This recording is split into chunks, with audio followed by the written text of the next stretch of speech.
जीवन की सीख, जमी हुई नदी। सुमित और रोहित लद्दाख के एक छोटे से गांव में रहते थे। एक बार दोनों ने फैसला किया कि वे गांव छोड़कर शहर जाएंगे और वही कुछ काम धंधा खोजेंगे। अगली सुबह वे अपना अपना सामान बांधकर निकल पड़े। चलते चलते उनके रास्ते में एक नदी पड़ी। ठंड अधिक होने के कारण नदी का पानी जम चुका था। जमी हुई नदी पे चलना आसान नहीं था। पांव फिसलने पर गहरी चोट लग सकती थी। इसलिए दोनों इधर उधर देखने लगे कि शायद नदी पार करने के लिए कहीं कोई पुल हो, पर बहुत खोजने पर भी उन्हें कोई पुल नजर नहीं आया।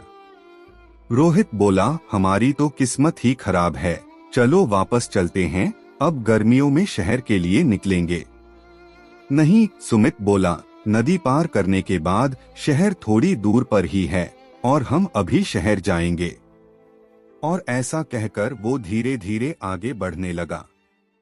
अरे ये क्या कर रहे हो, पागल हो गए हो, तुम गिर जाओगे, रोहित चिल्लाते हुए बोल ही रहा था कि सुमित पैर फिसलने के कारण गिर पड़ा। कहा था ना मत जाओ, रोहित झल्लाते हुए बोला। सुमित ने कोई जवाब नहीं दिया और उठकर फिर आगे बढ़ने लगा। 1 2 3 4 और 5वें कदम पे वो फिर से गिर पड़ा। रोहित लगातार उसे मना करता रहा, मत जाओ, आगे मत बढ़ो, गिर जाओगे, चोट लग जाएगी। लेकिन सुमित आगे बढ़ता रहा।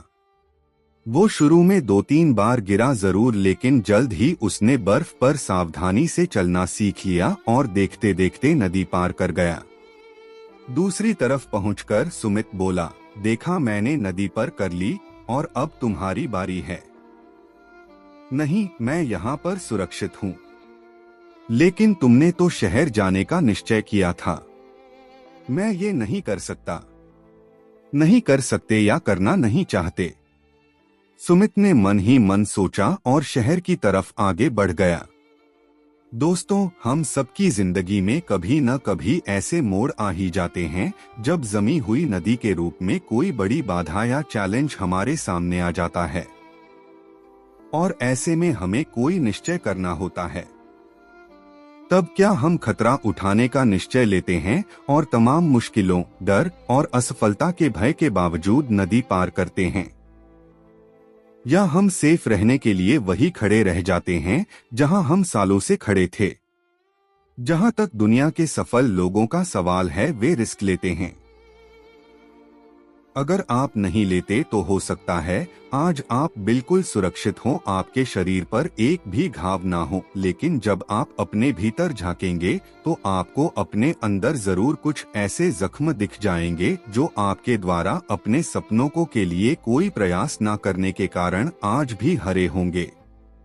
फ्रेंड्स, पंछी सबसे ज्यादा सुरक्षित एक पिंजड़े में होता है, लेकिन क्या वो इसलिए बना है या फिर वो आकाश की ऊंचाइयों को चूमने और आजाद घूमने के लिए दुनिया में आया है? फैसला आपका है। आप पिंजड़े का पंछी बनना चाहते हैं या खुले आकाश का?